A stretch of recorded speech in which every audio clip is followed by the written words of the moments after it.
আজ আমি যে কথা বলছিলাম, যে মানব রূপী পশুটা বলল ইসলামে নাকি রেপ করাটা পাপ নয়, ইসলাম নারীদেরকে কতটা মর্যাদা দিয়েছেন একটু শোনেন। আমি চ্যালেঞ্জ করছি, কাউকে ছোট করছি না, কিন্তু আমার সত্যের সামনে যখন বিরোধী কেউ দাঁড়াবে, আমার সত্যের জন্য চ্যালেঞ্জ আমাকে করতে হবে।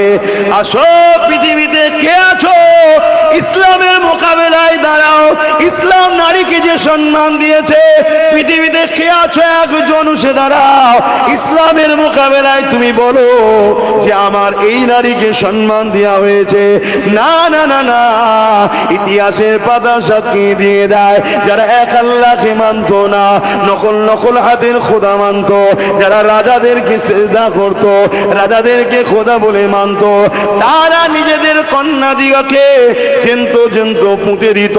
তারা বাজারে নারী কেনা বেচা করত, নারীদেরকে নিলামে তুলত। অথচ আমার রাসূলুল্লাহ এসে এই জমির উপরে নারীদের মর্যাদা দিয়েছে। আল্লাহ নবী জানিয়ে দিলে, এ দুনিয়ার বাপেরা, তোমরা তোমাদের মেয়েগুলোকে কেন চেন্ত পুঁতে দাও? ওই সময় আল্লাহ রাসূলুল্লাহকে সেই মেয়ের বাবারা কেন চেন্ত পুঁতে দাও? ওই সময় আল্লাহ রাসূলুল্লাহকে সেই মেয়ের বাবারা বলতে লাগলো, এ আব্দুল্লাহর বেটা মুহাম্মদ, নারী হলো অকল্যাণ, নারী অশুভ, নারীর বাঁচার কোনো অধিকার নাই। আমার রাসূলুল্লাহ তাদেরকে বলতে লাগলে, এটা তোমাদের কুসংস্কার, এটা তোমাদের ভ্রান্ত ধারণা।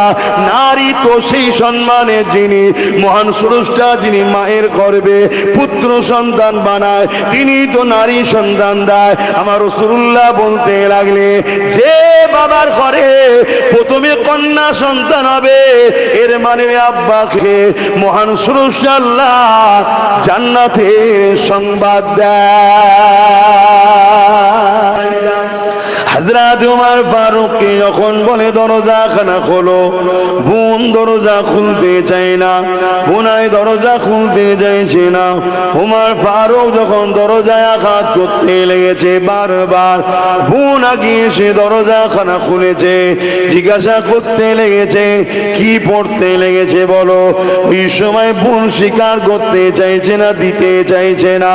অনেক বড় কথা, এত আঘাত দেয় বোন বোনাইকে, রক্তাক্ত হয়ে গেছে।